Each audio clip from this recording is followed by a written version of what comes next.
Bien sûr, merci de nous avoir sur vos écrans ce soir. Moi, votre humble serviteur Gloire Bossobe, je vous salue. Comme je vous dis que non, Congo positif, là où le choc des idées jaillit la lumière, de tout le baratou, idée à Batou, pour que tu aies sa lumière. Vous savez, ça fait un moment où il y a un dossier qui n'a vraiment la carte et puis Nazolandela, dossier, il y a ministère, il y a affaires foncières, où le syndicat, M. Soubalobi, que non.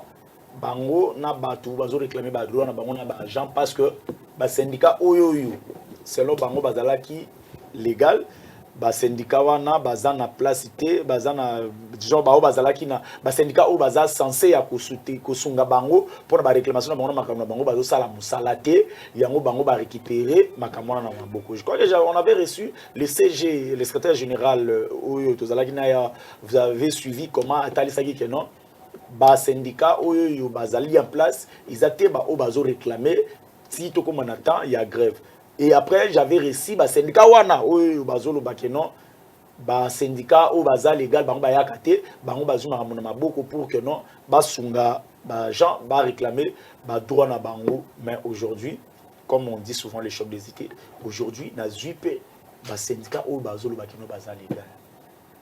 C'est avec eux que non, toko mekampe, que sur la pona dossier ils ont les cana quatre affaires foncières. Affaires foncières zanini. Ba syndicat ba o ba télémisi ba agent ba lobby que non, mbongo na bango ils ont foutu maté zo mimate. Ministre na CG va détourner mbongo na bango. Et ba zumbongo ba pesi ba syndicat o ba zo mi benga légal, ba pesi bango mbongo pour que ba lobate ba vanda kimia ba déclarer makambo. Mais une chose étonnante, tant que na ba wana bango ba rebisinga likamu mususu. Moi, Nazaka simple médiateur, je crois que nous avec Bango Tokomeka un peu que notamment ils sont délégation il y a composé de 7 syndicats où Yotoza d'abord on a Mpuku qui n'est pas là avec nous, Kapuku qui n'est pas là avec nous et puis Tozana Mputu qui n'est pas avec nous aussi et Tozana Mpia qui est là Papa Mpia, bonjour. Bonjour. Et merci à Olegana Platon, je suis comme positif. Merci beaucoup. Jean Micro Nayo. Merci beaucoup. Oui, on va éclaircir vraiment l'opinion concernant Marambo et le ministère. Il y a solo, il y a un peu mingi, il y a un autre lobby, le pébiso, tous les cas, tout le monde sur la nabino, et tout partager, les soucis nabiso, l'administration nabiso. Et puis, tout ça, tout peut avoir. Ndekomputu, bonjour papa et bienvenue. Merci monsieur les journalistes. Parce que makambo ebileti mingi na affaire foncière. Il faut parfois koyoka pour éclairer ba gens bayeba le pourquoi. Yango toye to solola toye bisa le pourquoi banyinga bazali koyoka na bisote. Lubesi maman moi si nakati ya babibali. Merci monsieur les journalistes. Nazane sengo nanu po yambi biso. Alors biso na affaire foncière mais mbutu ezali mingi. Mbutu wana ezo se poser na ba syndicaliste. Biso toza beli wana tozali tozolanda ndenge mibeko elobi ya ba agent ya l'État. Tokolanda ndenge secrétaire général ndenge ya koloba. Avant que ça la grève, il faut te commis mikanda pendant 48 heures. Tokutani na collaborateur na biso ezali CG, après CG akeko kutana na ministre na biso Molendo. Alors biso na affaire foncière ezambutu muta telemika boy na tongo abandi koloba. Ngai nazali syndicaliste abandi ko intoxiquer ba gens. Alors ezalaki bongo te. Yango wana lelo biso pe to décider pona nini bakoki konyoko la biso boy. Mama pe azana droit ya ko loba na liboso ya ba ya mibali. Yango wana lelo pe ngai na ye. En tout cas mama ngana au même moral. Ndeka na yoki yo ngana au même moral. Donc gana yo penda to kende ndeko simpasse ya pas hein. Ah, comment on a dit y a pas bonjour et bienvenue dans Plateau Congo Positif pour la première fois bien sûr. Merci beaucoup monsieur Gloire pour nous avoir invités pour éclairer la situation. Il y a Oyo Maramozo les ministère des Affaires foncières. Vraiment, c'est vrai que dans chaque ménage, dans chaque administration, il y a des problèmes. Mais ce que nous, en tant qu'ISAF, nous voulons, c'est le respect de la procédure et des textes juridiques qui nous régissent. C'est pour cela, tant que qui dans la toile, les réseaux sociaux, l'acquisition, détournement, tout ça, on a eu un temps en tant que des intellectuels de réfléchir et de venir devant vous pour éclairer l'opinion. Voilà notre la qualité, il y a un médiateur entre les gens et l'autorité. Affirmatif. Bino nem to bwana qualité. Biso ba tutoza na qualité conformément et arrêté. Il y a un proclamant ba résultat en 2013. Na banana yo ndeko ya pai. Merci. Merci. Na banana yo. Merci. Bino to bwana qualité bolobi. Vrai ou faux que ba gens ba ofutama prime na bango toti. En tout cas, dans ce point-là, oui, ils sont en retard. Pourquoi ces retards? Vous savez, dans notre administration, nous avons 44 ministères générateurs de recettes. Et le texte Ezo Kamba Mboka, dans chaque ministère, Tozoaka 5%, il y a rétrocession dans le montant réalisé. Tant que sali recette nabino mensuelle. Enfin, écrit na DGRAD. Ok, vous sali conciliation à chiffres. Bah, dégager 5% par exemple, il y a 100 000 euros pour réaliser dans le mois. Pour signer PV, il y a conciliation des chiffres. Bazu PV wana, bazongi si yango na OD, ordonnateur délégué du gouvernement. Lui, à son tour, a signé la liste, il y a des bénéficiaires, il y a des primes. Ils ont des services centraux, respectifs. Ils ont réalisé, mobiliser les recettes. Dans la liste, il y a commis sur place, batali montant où il y a par rapport à effectif. Parce que la prime, c'est bien bon. On donne la prime à ceux qui viennent au service. Chez nous, aux affaires foncières, mon frère, c'est vrai, Jean, dans le temps, il y a une division, il touchait 500 francs avant bancarisation. C'est vrai. Pourquoi 500 francs. 500 francs. C'est vrai. Pourquoi 500 francs? Nous, aux affaires foncières, nous sommes l'unique ministère.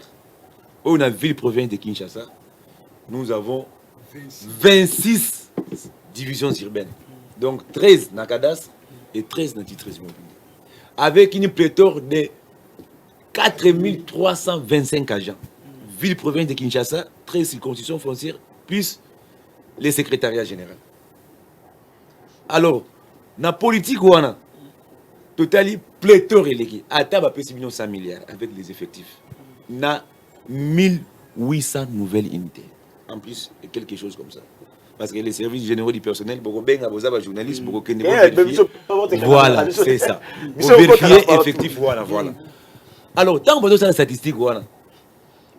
Par rapport à montant réalisé, par grade, parce que bon, il a passé transport, gouvernement, il doit faire un effort de maîtriser les effectifs réels de chaque administration. Et ce qui est en train de se faire avec son excellence, M. le VP Meyao, bravo, on le savait en passant. Parce que ceux qui ont aucune administration, même aujourd'hui chez nous, les traînés en haut. Parce que c'est un est-ce que vous avez la lettre Morozo Lax qui est bien légal? L'Union Suézali, arrêté en haut, proclamant le résultat. Voilà. Amène, à Morozo. Il est très près. Voilà. Le barana. Ok. Ah oui, monsieur Gloire. Arrêtez à moi. Le barana micro. Voilà. Lettre Oyo Ami Balé. Oyo. Après proclamation à résultat, les directeurs et les secrétaires généraux de la fonction publique chargée des actifs a instruit, parce qu'il y a eu tous les désordres au sein de notre administration avant pour les élections de 2013. Sur instruction du conseil d'administration qui a organisé les élections, je prends seulement les derniers paragraphes, c'est vérifiable. Yango, je lis. Sur instruction de cette excellence, monsieur le ministre de la fonction publique, vous êtes tenu de prendre des mesures rigoureuses pour maintenir l'ordre et la discipline au sein de vos administrations respectives. On a besoin d'un syndicat. Oui. Et d'interdire toute activité syndicale irrégulière. Et conformément aux dispositions légales et réglementaires et sanctionner sévèrement leurs acteurs d'en faire rapport à son excellence, monsieur le ministre de la fonction publique. Nous ne refusons pas. C'est que nos amis des divisions revendique est fondamental. Mais ce que nous voulons, respect de la procédure. Donc, venez avec vos revendications. Nous qui sommes légaux, on doit aller voir les autorités compétentes, on discute. Le syndicalisme, ce n'est pas les rébellions. Le syndicalisme, ce n'est pas les injures. Le syndicalisme, ce n'est pas la qualification dans des réseaux sociaux. Le syndicalisme, c'est les débats, les négociations pour trouver des solutions idoines à nos revendications. Merci. Maman, je pense que non. Est-ce que Bandeko wana, quand vous reconnaître que non, salaire na bangozo et prime ezo bimate. Est-ce qu'ils ont tort? Il y a réclamer ba droit na bango to baza malamu de deux. On vous accuse que bino banda bokenda po bwana secrétaire général. Banda bokenda bozonga raté ko pesa bango ba rapport. Do ba yebi ata likam na bino te bino bokenda kwa kuna bosolo na ministre après bo pesa bango ba rapport na média. Mais que donc okuta na ba Jean Boué ko solo na ba Jean ko pesa bango likambo bino bosala yango ti. Yango bango ba se prendre en charge. Les ali bongo na désordre. Wana désordre de benga. Wana eza ordre te. Soki likambo ezali. Je te le dis na base to yobi. Bongo soki tozo mona likambo te to ko bani. C'est les choses. To ko bani kita. Mbongo oyo bazolo ba wana ya prime wana. To boiti. Prime to zwaki ya wana na mwa oyo. Eza ministère de recette nyot ko zana retard ya la. Jusque là, tous une ambongo. Baloba au secrétaire général à Lembo, au ministre à Lembo. Parolia ndenge nini. On va détourner mes affaires. Oui, les affaires. Bon, on va faire ma papa journaliste. Il faut OD. Pas que ça, chèque. Est-ce que chèque wana? Au moins avant gana lobake, ba détournement, au moins ça na preuve na. Pour na laksayo que c'est vrai ça. Mbongo ebimaki CG allé na ministre. Mais nga naza na preuve mon côté. Na kondima ndenge nini ke mbongo basali nini balé. Na kondima ta mukete po awa dernièrement tozui 3 mois. Ba pesa ki biso malgré mbongo ngo eza muke po ndenge délégué ya pa. Nous sommes dans 500 francs. 500 francs. On a pris ndenge nini on a 500 francs. 500 francs. Alors na ndenge délégué ya pa ya lobby. Mbongo wana ezoya metoza peletor na faire foncière. Vous êtes belé. Ebelé papa nangai ebelé surtout na division. Mais moyenneté ba nouvelle unité pe il faut bazar. Pour bazoya pe mosala jour au jour. Il faut bazar quelque chose. Alors na peletor wana toza. Ce qui va préciser par exemple par 100 000 francs congolais par exemple na zopes. Tozo combien? 4 000.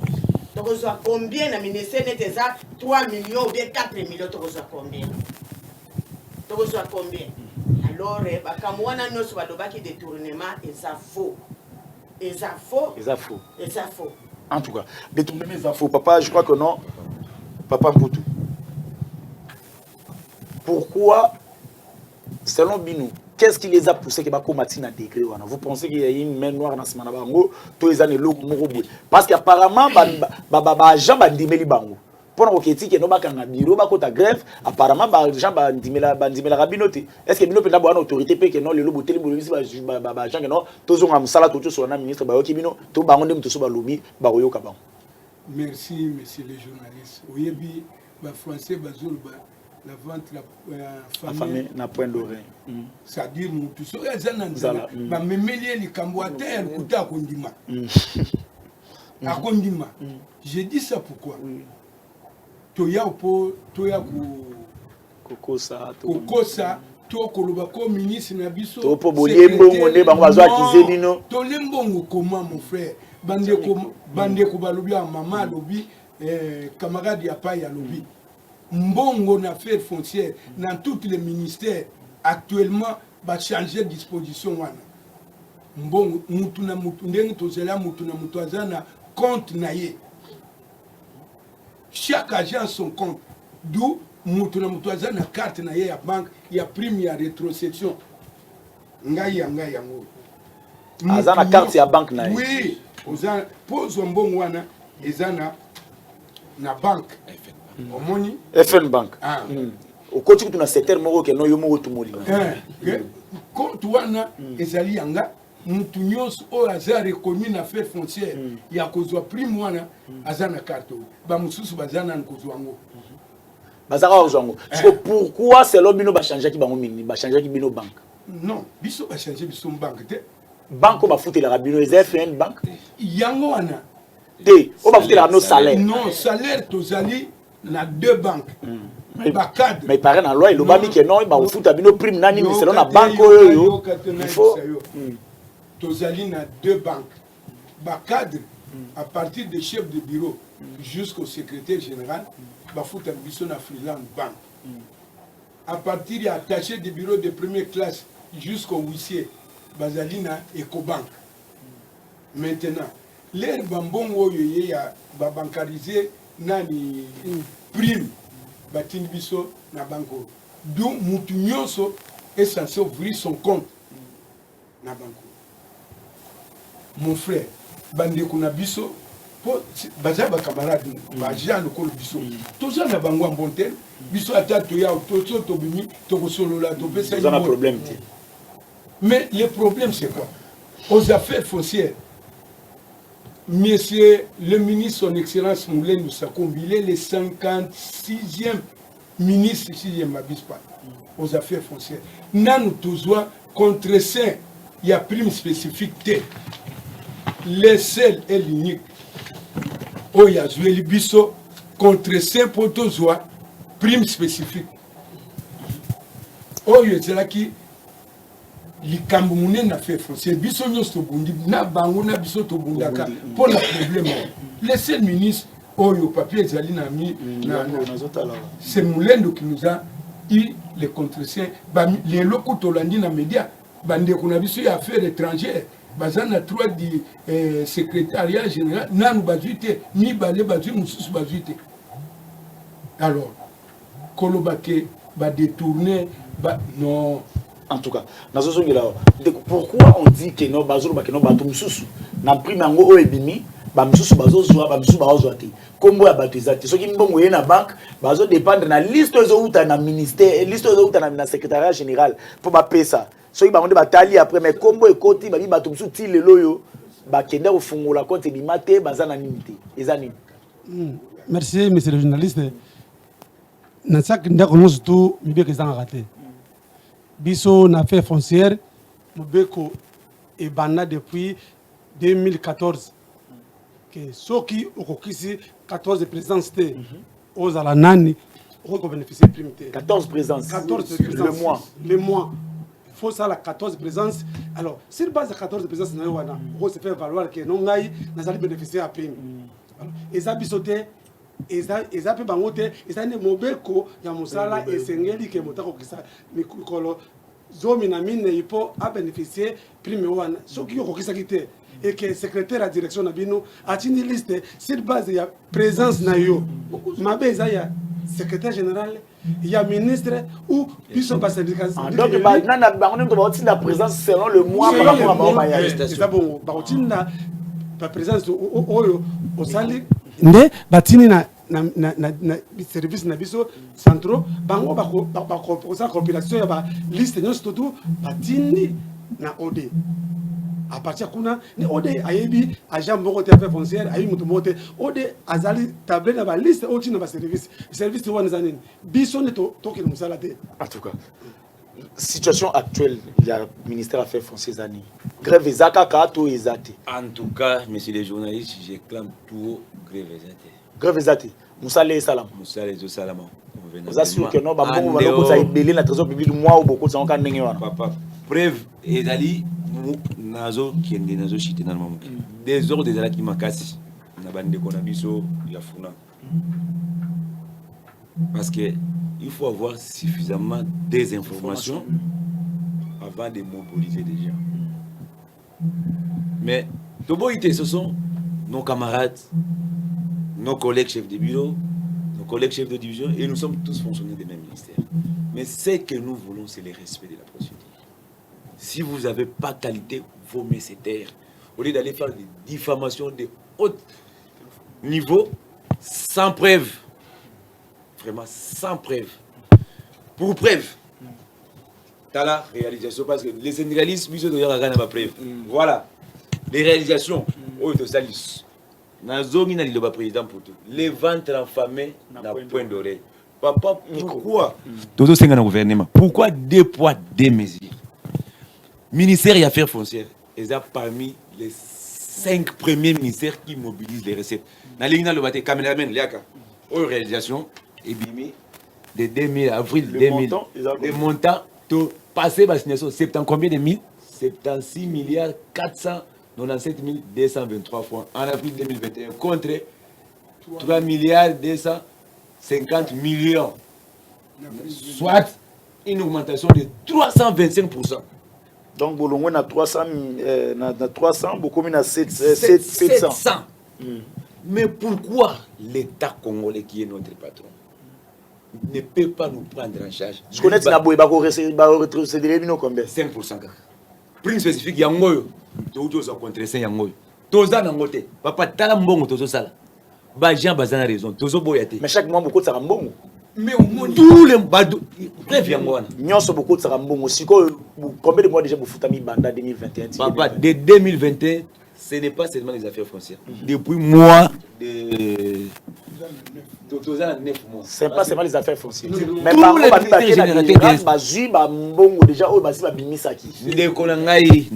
gloire, vous êtes journaliste. Il y a besoin de zoya na preuve yango yo monde. Preuve yango ba moni ya détournement oyo bato ba lié. Ba ya nango. L'administration ce sont les écrits. Mais par contre, on a Mbongo na bango eza wapi ki wapi. Vous faites combien de mois? De 2021 jusqu'à présent, vous faites combien de mois? Papa to bandaki banda 2021, Tosuki Sugo en septembre, Tozo Zelasuko octobre, novembre, décembre, en janvier jusqu'à nos jours, 2022, ce n'est pas de notre faute, papa. Nous avons des PV. C'est le gouvernement. C'est le gouvernement. Donc, il y a un problème, il y a CGT, il y a ministre. Problème, il y a CGT, problème, il y a ministre, problème, il y a ODPT. C'est le gouvernement qui ordonne. Selon sa politique, nous, on a produit les recettes sont là. Mais dans ce cas-là, si on passe à la grève comme ça, le gouvernement est mort dans le peut-être à résoudre la situation. C'est pas mauvais. Baya n'a pas déshydraté na bango. Yo za journaliste. Mutu moko akolonga wana te papa aya kokota na plateau na yo sans autorisation na yo. To respecter tous des intellectuels. Baye papa, to moni boye chef tala biso buna boye. To kozwa européen biso ko courage. To zui na ba preuve ba réalisation na biso. Donc ça les collègues dans ce temps tous les conservateurs, chaque conservateur a yé na ba donné na yé. Pas si ils ont fait relation na bino na ba agent ils en en bon terme. En bon terme. J'ai pas la capacité à quitter. Papa to kitaka minute yo ceux qui dans le comme ça na caméra na ya to kita. Papa tous les divisions na contact. Bino biso tous les papa na koyeb ça monsieur gloire. Poto kende ko ça communiquer na division. Il faut que na ba élément convaincant. Parce que ceux qui n'ont pas minute, batuni biso, bon ils ont bloqué. Parce que ceux qui ont dans OD, peut-être razaté. Pour vous avez l'élément, pourquoi moi et vous me bon ils parce que il faut que y ait une information fiable, vérifiable, avec des preuves. Donc on OD à Yami bisoté. Bon, tous la difficulté parce que ceux qui va Yami biso, tous eu l'information, donc on a division, soyez calmes. Bon, bah vous faites telle date. C'est comme on a fait les mouvements tout à l'heure ici. Bah vous dites 3 mois, juillet. Août, septembre. Tu vas foutre 3 mois. 3 mois. Après mouvement au salaire. Après mouvement au salaire. Parce que tu as dit que tu as ceux qui étaient en ferme des portes. Tu as commis, non, ça va, on prend en compte votre revendication. Mais on va boire la revendication. Papa, c'est le gouvernement. Parce que tu lobby n'a pas bon. Le syndicat légal. Le ministre secrétaire général va dire qu'il a détourné Mbongo. Bref, ça va finir. Mbongo, bango moko pe bazali. Maja, yo pe bazali journaliste d'investigation. Comment na FN Bank au vérifier la preuve ezali kende pe na ode otuni mbongo ya affaire foncière. Il y a mois, il y a août, septembre, octobre, novembre, décembre 2021, janvier 2022 et Zawapi. Comme ça, tu regardes aux hommes. Ça, ce n'est pas la première fois. Oui. Au moment où on portait, au Royal, mais il n'y a pas eu. Le président, il n'y a pas eu. Le conseil de là, là, on sera coupable. La justice va s'occuper de tout ça. Ça va. Merci beaucoup. La justice va s'occuper de ça. Voilà. Parlons un peu de lobby avec le ministre Moulendo Sakombi, na CG, bazan a problème mon côté, les problèmes sont au niveau du gouvernement. Je suis à Moulendo Sakombi. dans le ministère wana banda komi. On lui acquise d'avoir la bureau comment on appelle ça, bureau ya fiscalité, hein, kolongola wana maboko ya ministère, ba agent ministère, ba komi ba chômeur, a joué en atindi en libanda pa indépendant ou bazo futa rambo na compte moko que non ils ont les gars directement pas na numéro. Vrai ou faux que makambo ba réclamer mususu wana eza mabe. Papa na journaliste. Au moins pourquoi tolini photos à la polele na procédure. Et le quoi na biso en tant que syndicaliste, tous à société. Moni. Et puis tous à société ndenge bino moni ba jana bino moko ba longoli musala na maboko na bango. Yokate. Ezali réclamation au même biso. Tous à contre nango. Donc mais nos situations il y a nous ne pouvons pas aller vous a contre yango. Oui, mais donc vous êtes d'accord avec le ministre côté wana. D'accord tous na ministre vous êtes d'accord. Mais tokokende ndenge bango balingi tokende te. Parce que ministre alobi ke likambo oyo euti na conseil des ministres. Sauf que likambo ekotaki na conseil des ministres. Quitte à nous de rentrer encore une fois de plus, ya kokende pas ministre koyebise ke likambo eza boye tolingi yango te. Petit à petit toyokana aux affaires foncières. Tozaki na hologramme et Koufa. Nous avons combattu ça ici là. Tozaki na Congo tchèque. Oh, bazalaki kozwa mbongo, bakosala boye, tozuite et longwa. Mais quand il y a un problème qui est posé au sein de la famille, il faut boyokana. Il faut être autour de la table avec les chefs de la famille. Ceux qui te connaissent la première fois, tu as tokozonga deux fois, troisième, peut-être quatrième fois, tu as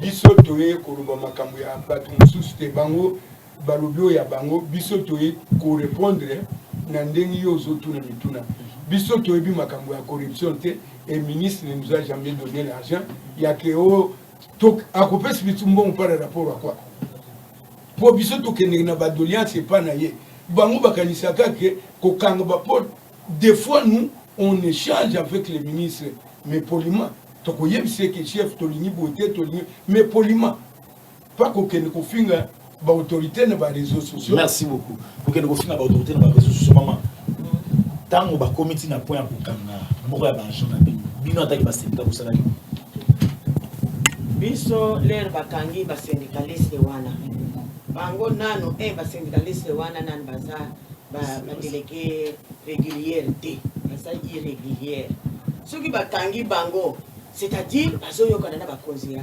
administration te il faut kokangisa kaka est-ce que baluki basola na bango kosolola na bango basololaki na bango yokanisi basololaki na bango te soki yo agent ozozwa penza audace wana ya kofinga mokonzi na telefone omoni wana oza lisusu agent ya l'État.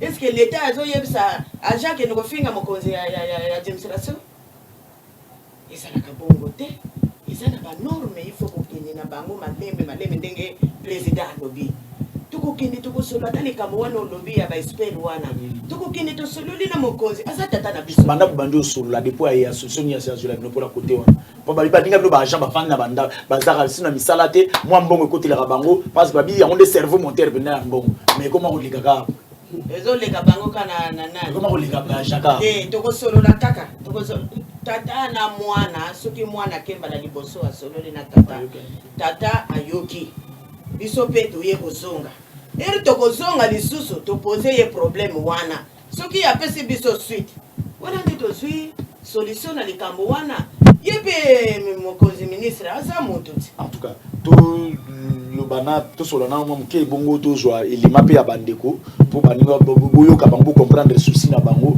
soki eza nini vraiment soki souci na bango eza nini le ministre Molendo depuis qu'il est venu là et bazo réclamer qu'ils ont catastrophe pouvoir wana ya ye ezaka ka ko retourner ceux qui 20% de bazwa mbongo mbongo na biso ezaka biso to bika efutami te ata mutu moko te akoloba lelo ke mbongo na fait foncier bato nyonso bazwa mbongo yo oza papa oye na ndako ministre aza ministre ya homme d'état ou bien aza commissionnaire aye kozwa battribution ya baagent oyo batravaillaka il y a toute une direction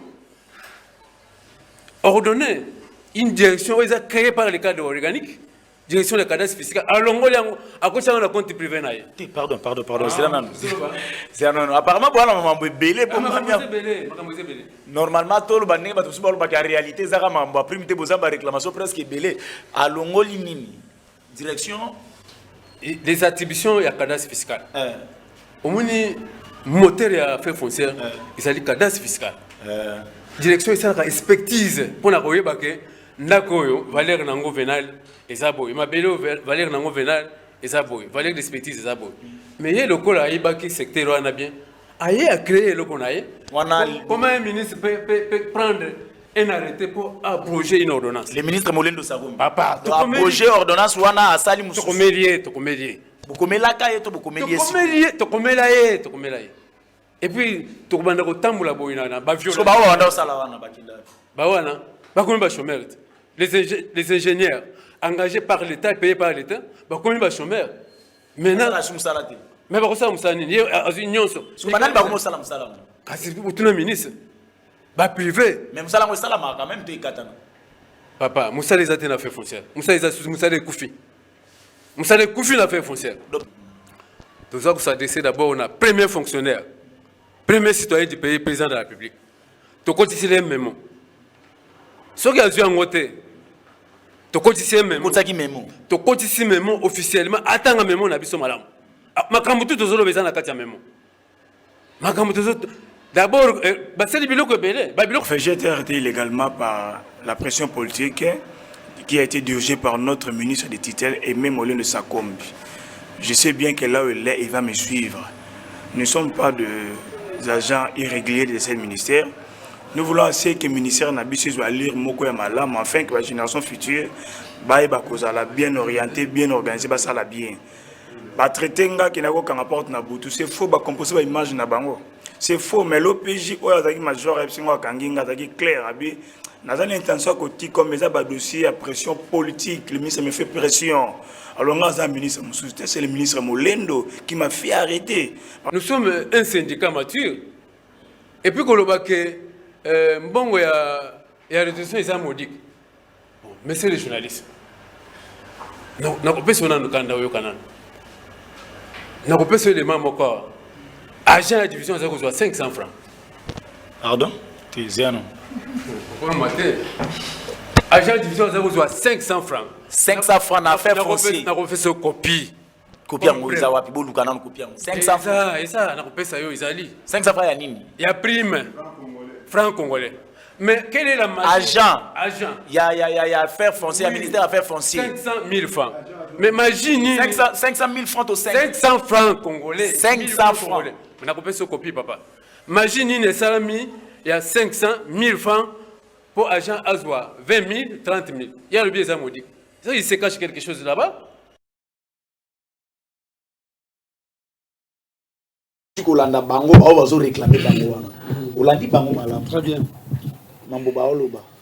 Réaction na une réaction ezana. Bon, réaction na biso eza nango mabete ba zo loba. Tende toujours. On a raison pe mambo ba oloba. Oui, par contre, ça na raison à réclamer, mais le problème c'est des années. C'est les journalistes. Procédure na bango eza toujours biaisé. Pour baza na mandaté. Jusqu'au préfet du contraire na biso na division centrale. Ndé élection salema na division tout ça dans syndicat mon côté ce qui ministre ça comprendre na bango qui pas ministre ça a raison pour bango baza balobeli il y a ministère na ministre ya mbaka bango ba sola rapi ba comment pe ko sala déjà nini mabe yango wana boni yango tout ba ke no mba swimba pour ministre bango ba kene ko sa ministre.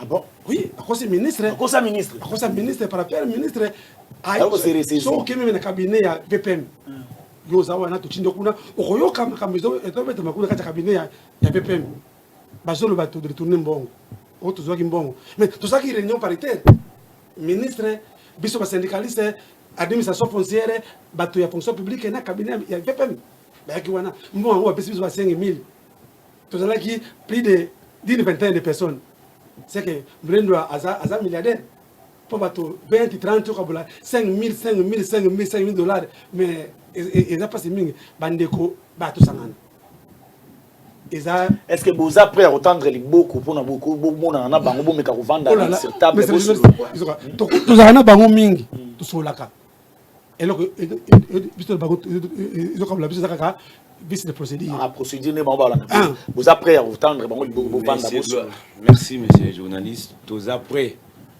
au moins pour mettre fin à tous ces gabégies nous devons être autour d'une table. Les résolutions de notre réunion du 18 mai, avec son Excellence, Monsieur le ministre des Affaires foncières, représentant, il y a VPM, INAP, intersyndical, le conseil administratif, CG et la direction du personnel des affaires foncières, nous a arrivé à coucher un PV. D'où nous devons faire une table ronde. Bango, Minichoyo, ceux qui ont la biso na pourquoi il y a lelo batinga ba liste il y a ba membre na bango il y a division chaque division on va faire une table ronde pour que biso pe toza ba cadre toza pe na musala l'état batinga ba liste na bango chaque division qu'on soit ensemble to certifié en auto ken ngona inap comme na niveau provincial élection ça la minante toke na ngona inap ba entérinement à titre provisoire. C'est ça la procédure. À ce moment-là, ils ont mandat, ils peuvent faire tout au nom du syndicat. Et vous avez découvert. Les textes sont là, la PSO Mukandawala. Ils sont tous intellectuels. Les textes sont là. Donc, quand vous faites comme ça, vous avez d'une manière irrégulière.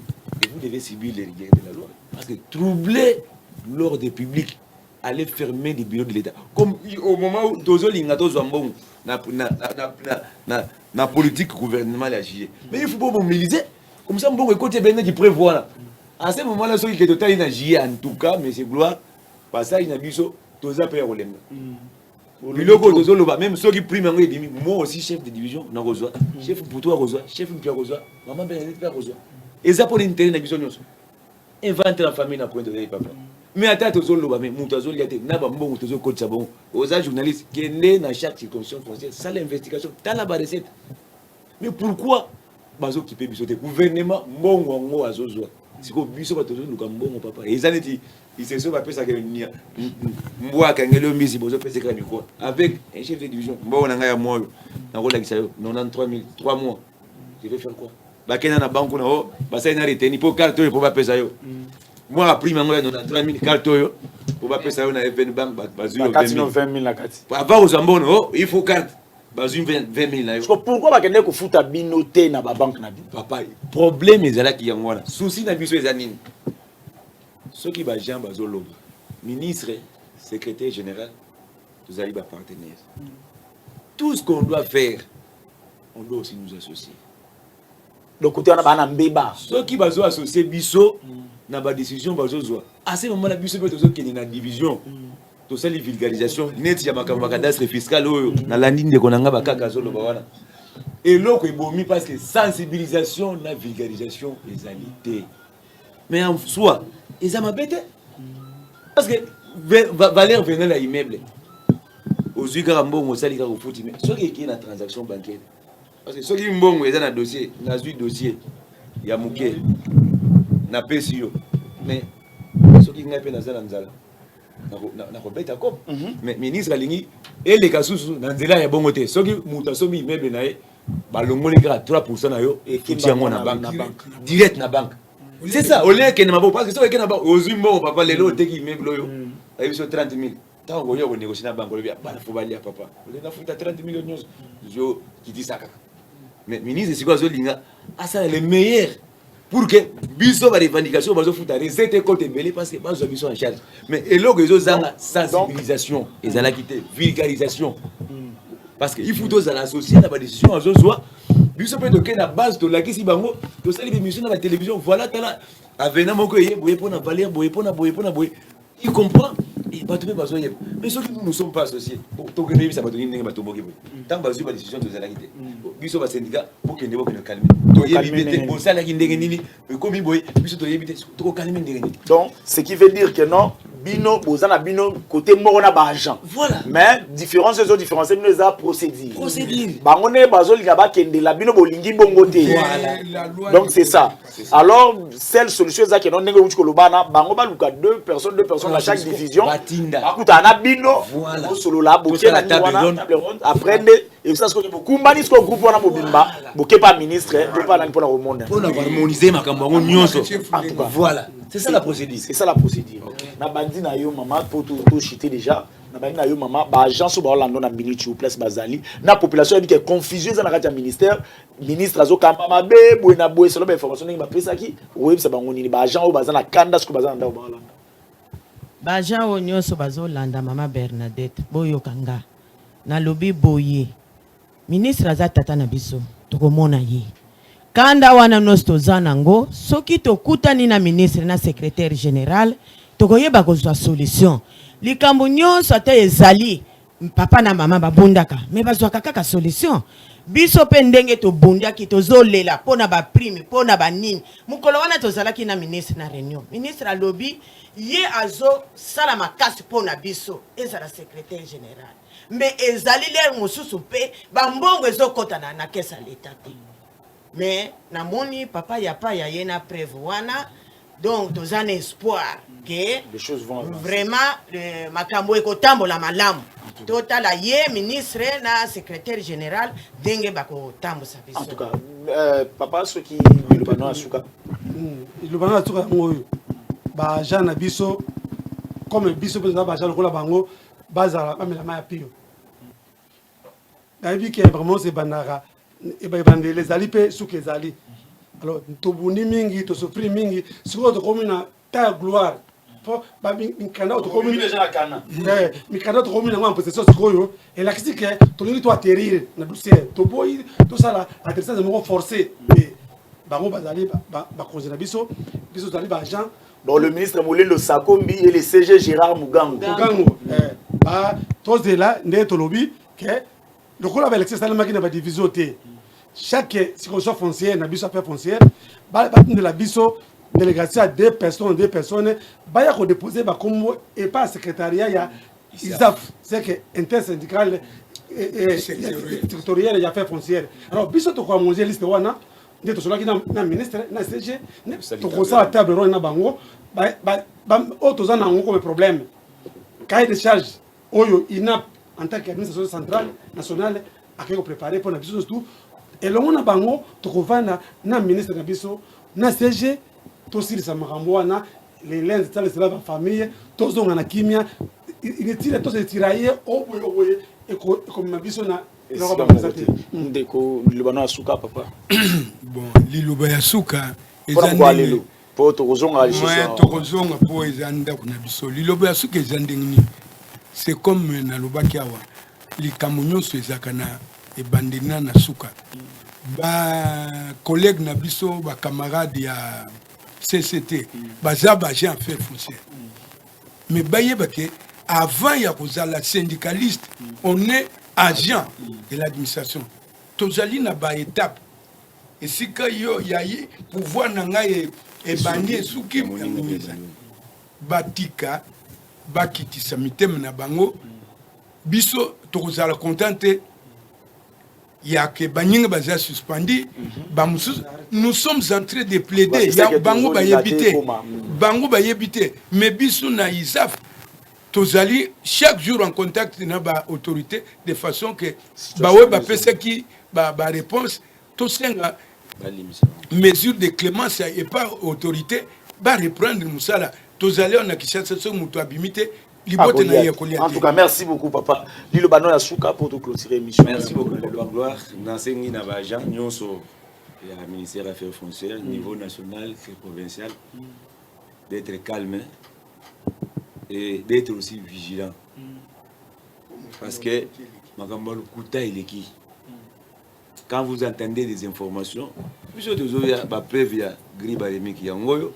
La recette réalisée yangona arrêter nabiso yangona c'est comme ça barimer botique bosala musala malamu to pesa confiance au gouvernement na banzi ke bango nyonso pe ba Rolanda ba recette tozo sala un ventre enfamé na point d'oreille to pesi bango ultimatum ke na JE tozo gain de cause ya prime spécifique to comme appelle na standing net ba ministère nyonso to sali nini na faire foncière alors ba Jean bazala kimia musale sala comme d'habitude et na clôturer kaka ba Jean ba camarades nyonso bazana na division provinciale tozo zela ba liste na bango pour que to sala table ronde to inventer c'était à même. Merci beaucoup. C'était à même. Tous les bénémités, tous les habitants sur Bajan.